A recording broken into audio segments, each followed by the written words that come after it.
हम बात कर रहे हैं बहुत सारे प्रेडिक्शंस की, तो अभी बिहार का चुनाव जो है ये बहुत ज़्यादा इंपॉर्टेंट है लोगों के लिए, देश के लिए। लोग जानना चाहते हैं कि सेंटीमेंट्स किस तरफ जा रहे हैं। जो पब्लिक सेंटीमेंट्स हैं, हालांकि जब राज्यों के चुनाव होते हैं तो वो पब्लिक सेंटीमेंट्स नेशनल लेवल पर मैच नहीं करते, यहाँ कुछ और होता है वहाँ कुछ और होता है।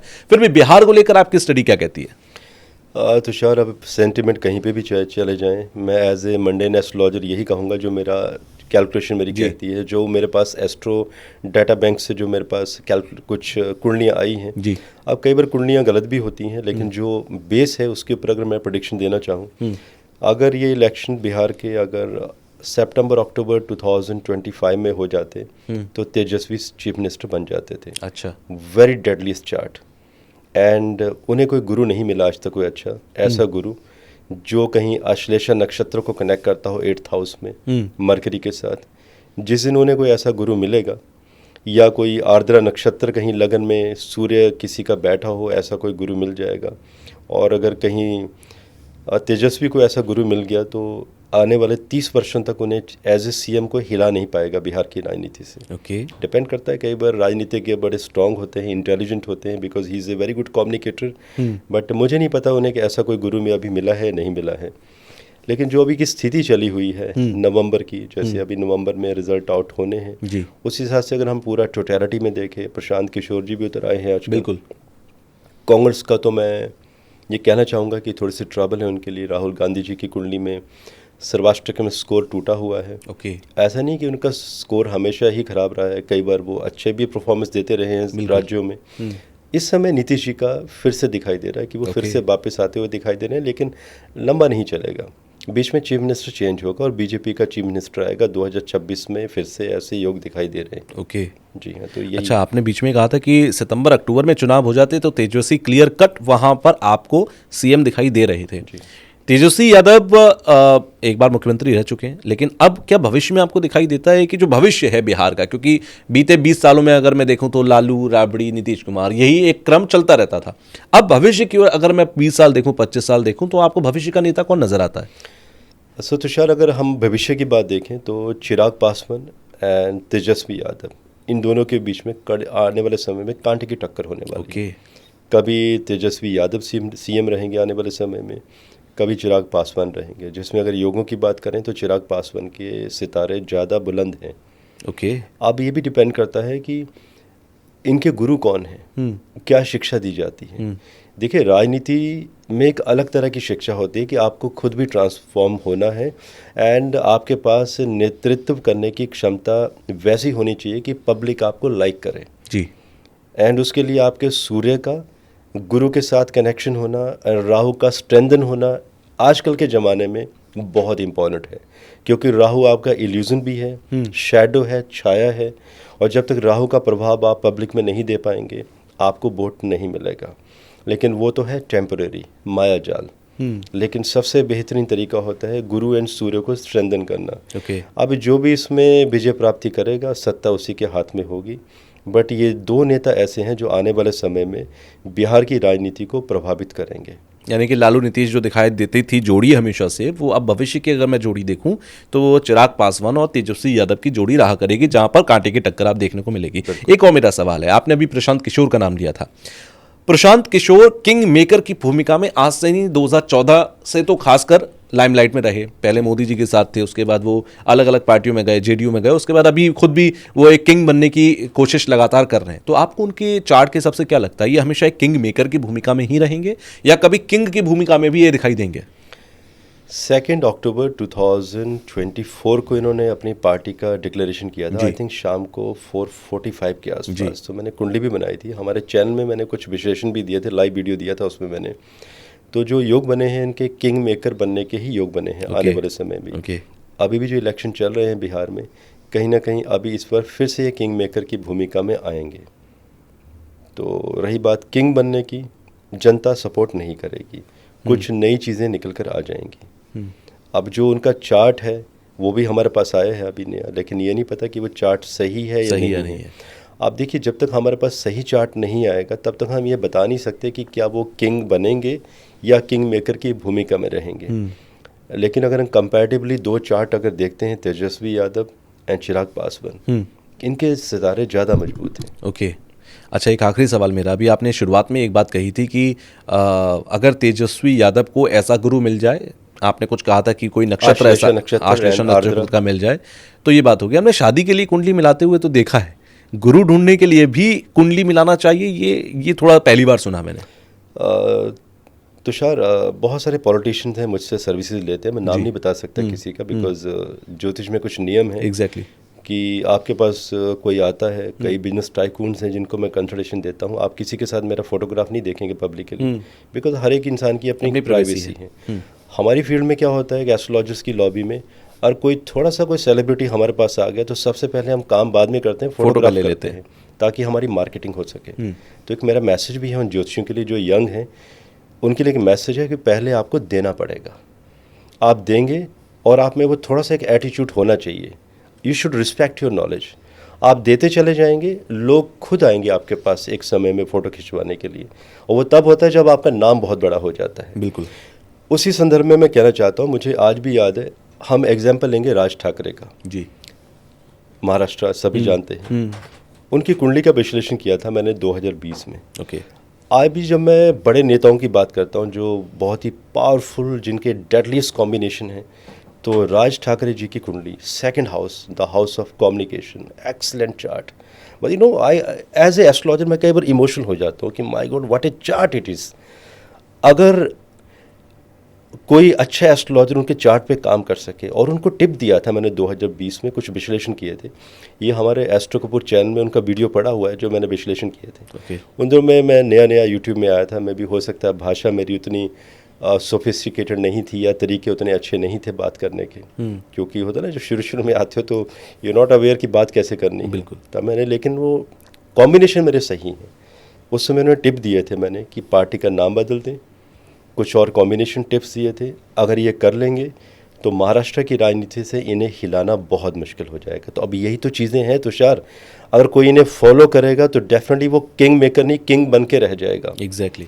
ठीक है, अगर फॉलो नहीं करेंगे, अगर आप अपनी जिद में आ जाएंगे कि भाई मैं तो लोकल राजनीति करूँगा, मैं तो सिर्फ मराठी बात की राजनीति करूँगा, या मैं सिर्फ अपनी एक जो लोकल पार्टी के नाम के साथ ही चलूँगा। There is a term called corporate astrology, जिसमें हम बेंचेस का निर्माण करते हैं। ओके।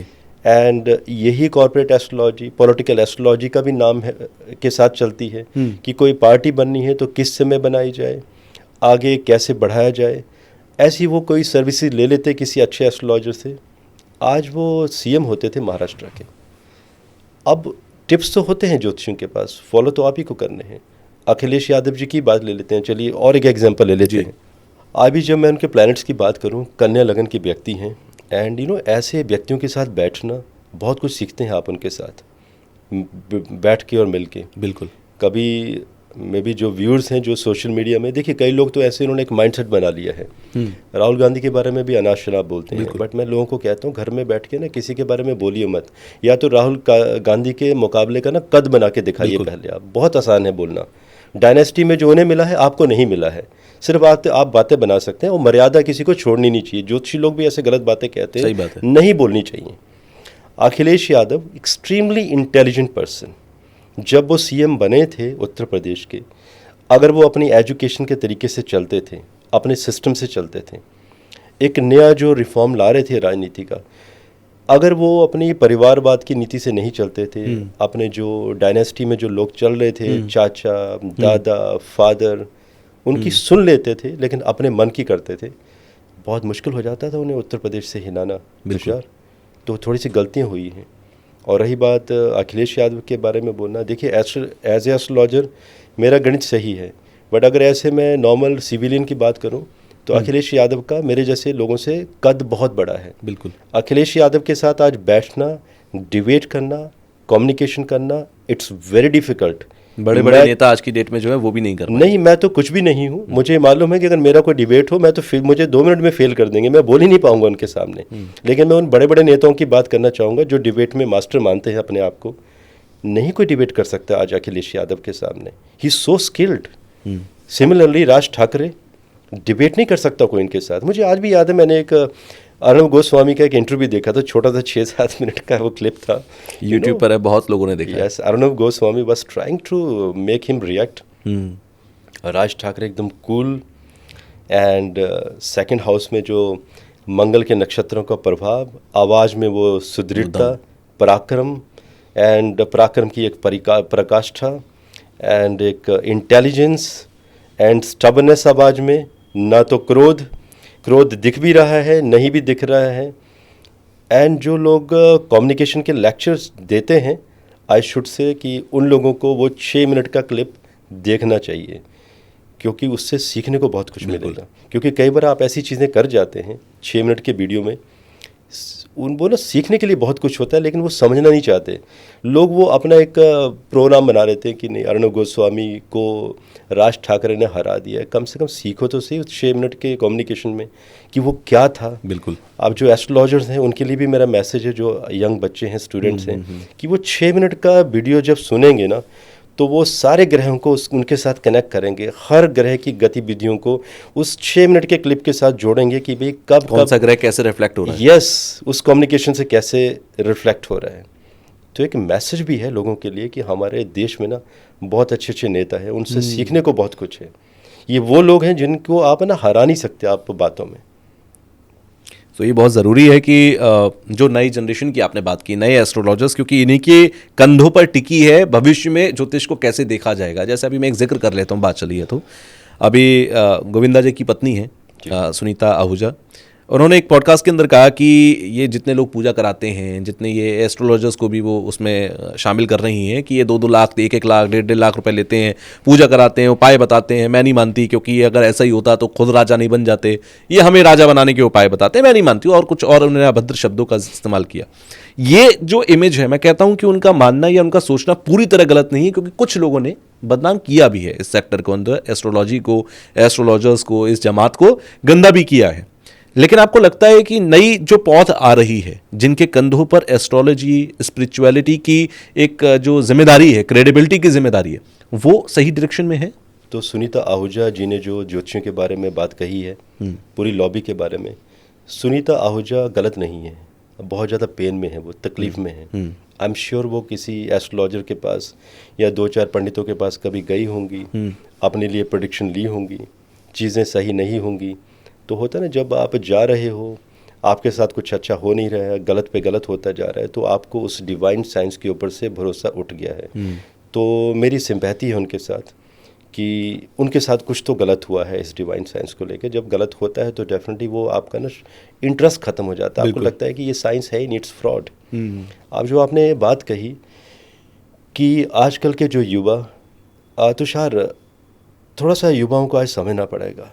आज क्या हो रहा है, कोई ज्योतिष का कोर्स करता है, उसका एक ही टारगेट होता है कि उसे फेमस होना है। ये लोग ये नहीं समझ पाते हैं कि फेमस होने के लिए आपको वो डिलीवरेबल्स देने पड़ेंगे आपको समाज में, आपको कुछ रिफॉर्म्स करवाने पड़ेंगे आपको।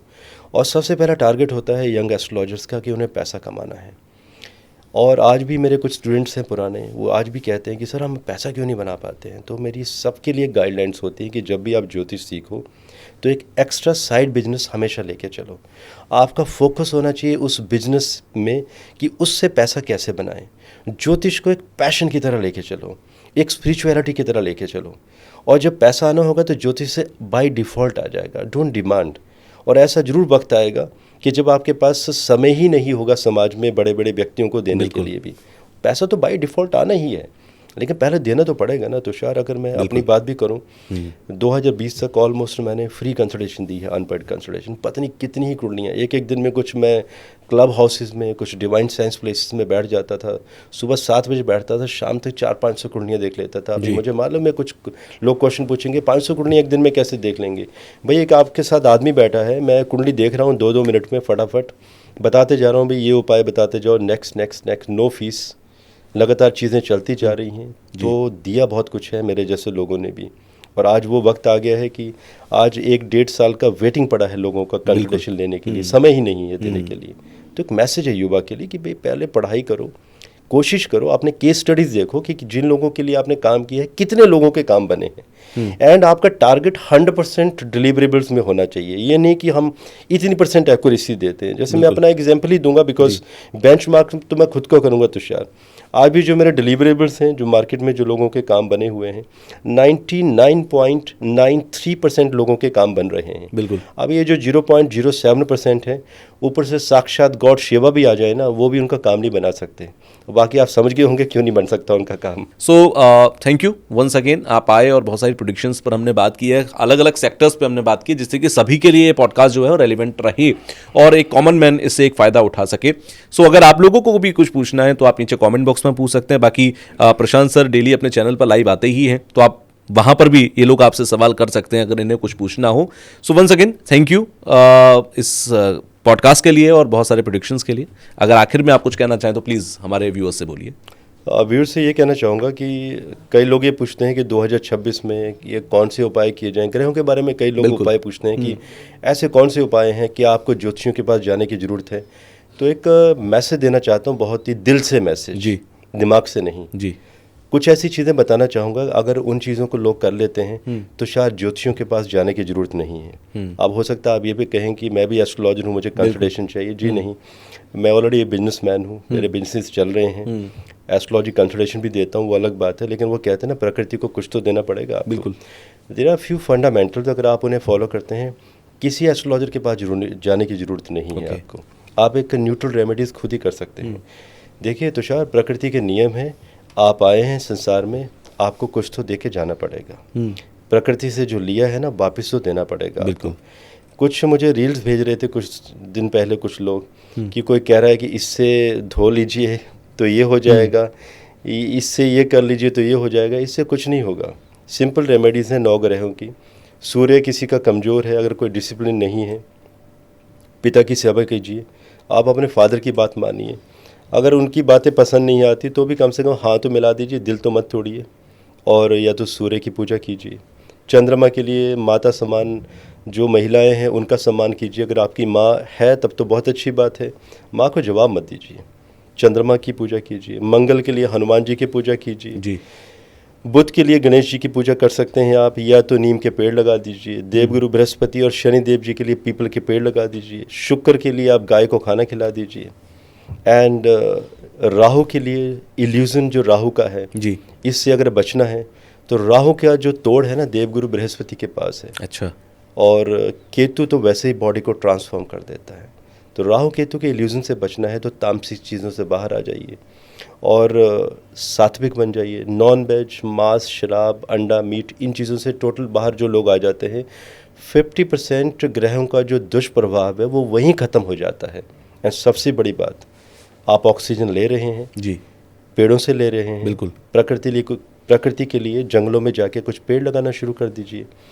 अगर तुषार ये सिंपल रेमेडीज़ भी लोगों ने करने शुरू कर दी ना, जो लोग कहते हैं कि अगर हम ज्योतिषियों के पास नहीं जाएं तो क्या ज़िंदगी नहीं चलेगी, क्या अगर ज्योतिष नहीं होता तो क्या ज़िंदगी नहीं चलती थी, तुषार तो भी ज़िंदगी बहुत खूबसूरत होती थी। बिल्कुल। तो ऐसा नहीं कि ज्योतिषी हैं और ज्योतिष है तो ही ज़िंदगी चलेगी, बिना ज्योतिष के भी लाइफ बहुत खूबसूरत है। बिल्कुल। और अगर ज्योतिष नहीं होता तो भी खूबसूरती होती थी ज़िंदगी में। तो ये छोटी छोटी चीज़ें हैं, अगर आप इन्हें ग्रहों से ना भी जोड़ें तो प्रकृति से जो लिया है ना, प्रकृति को दे दीजिए। आपको किसी एस्ट्रोलॉजर की कभी ज़रूरत पड़ेगी ही नहीं, आप बहुत खुश रहेंगे। तो यही मैसेज है मेरा व्यूअर्स के लिए। बहुत ही खूबसूरत मैसेज है आपका, और प्रकृति से जुड़ना भी सबके लिए बहुत ज़रूरी है, क्योंकि जो समय है अभी हम जैसे एनसीआर में बैठे हैं, हम पोल्यूशन की बात करते हैं। आज से 100 साल पहले भी ऐसा ही मौसम था, ऐसी ही सर्दी थी, ऐसा ही सब कुछ था, नहीं था तो बस एक चीज़ नहीं थी कि हम प्रकृति को ख़राब कम कर रहे थे और सुंदर बनाने के लिए पेड़ ज़्यादा लगा रहे थे। हम हरे भरे जंगल बना रहे थे, कंक्रीट के जंगल नहीं बना रहे थे। तो ये सब चीज़ें जब बदलती हैं तब पहाड़ नहीं दरकते थे, क्योंकि तब हमने इतना ज़्यादा डेवलपमेंट के नाम पर ब्लास्टिंग नहीं की थी, पेड़ नहीं काटे थे। आज हमने किया तो प्रकृति अपने हिसाब से हमसे डील कर रही है। तो सबसे अच्छी बात यही है कि प्रकृति का साथ दीजिए, प्रकृति के हिसाब से बनिए। So once again thank you. Thank you Tushar, and viewers के लिए सुनने के लिए जय हिंद, भारत माता की जय।